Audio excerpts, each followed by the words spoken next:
কোনো ক্ষেতে জমে আছে পানি, কোথাও নুইয়ে পড়েছে ফসল। চলতি খরিফ মৌসুমে যশোরে প্রায় ১৩,০০০ হেক্টর জমিতে গ্রীষ্মকালীন সবজি চাষ হয়েছে।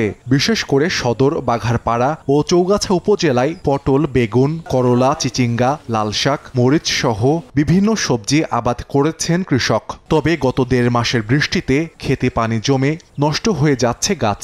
যেসব ক্ষেতে পানি জমেনি সেসব জমিতেও ফলন বিপর্যয় হয়েছে। এতে আর্থিক ক্ষতির মুখে কৃষক। ২৭,০০০ টাকা দিয়ে তাটা আবাদ করতে পারিনি। পটল লাগালাম, সব নষ্ট হয়ে গেছে। ২ মাসের জন্য কোনো আবাদ কোনো কিছু হবে না। এখন লিজালারও টাকা দিতেছি না। বৃষ্টি যদি এইভাবে রেগুলার হতে থাকে তাহলে আমাদের পুরো কোটি কোটি টাকা ছাড়া নষ্ট হয়ে যাবে আব্দুলপুর মোড়ে। ৮ বিঘা জমি প্রায় চাষাবাদ সবই প্রায় শেষ। প্রায় ৮ লক্ষ ৯ লক্ষ টাকা খরচ। সেখানে ধরেন আমি এখন বেনিফিট কিছুই পাচ্ছি না। দ্রুত পটলটা নষ্ট হয়ে গেল। আমার ১০ কাঠা শাক ছিল, শাক শেষ হয়ে গেছে। মনে করেন যে আষাঢ়ি পটল অনেকেই লাগাইছিল, সেটা নষ্ট হয়ে গেছে। বেগুন ছিল, বেগুন নষ্ট হয়ে গেছে।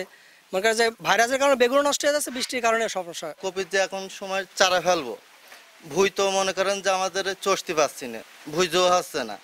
এখন যদিও বা চারা ফেলা হচ্ছে, ভুই জুত হচ্ছে না, চারা মাছ যাচ্ছে। কৃষি বিভাগ বলছে ক্ষতির পরিমাণ কমিয়ে আনতে দেয়া হচ্ছে সব ধরনের পরামর্শ। কিভাবে ছত্রাকনাশক, কিভাবে কীটনাশক এবং কিভাবে সার প্রয়োগ করলে আমরা সেগুলোকে আবার রিকভার করতে পারবো। আশা করছি আমরা রিকভার করতে পারছি এবং আমাদের মাঠ পর্যায়ের কর্মকর্তারা তাদের পাশে আছে। আবহাওয়া ও কৃষি বিভাগের তথ্য মতে জুন ও জুলাই মাসে যশোরে গড় বৃষ্টি হয়েছে ১,০৪৯ মিলিমিটার।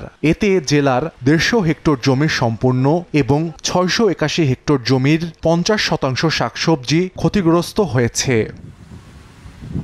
সময় সংবাদ, যশোর।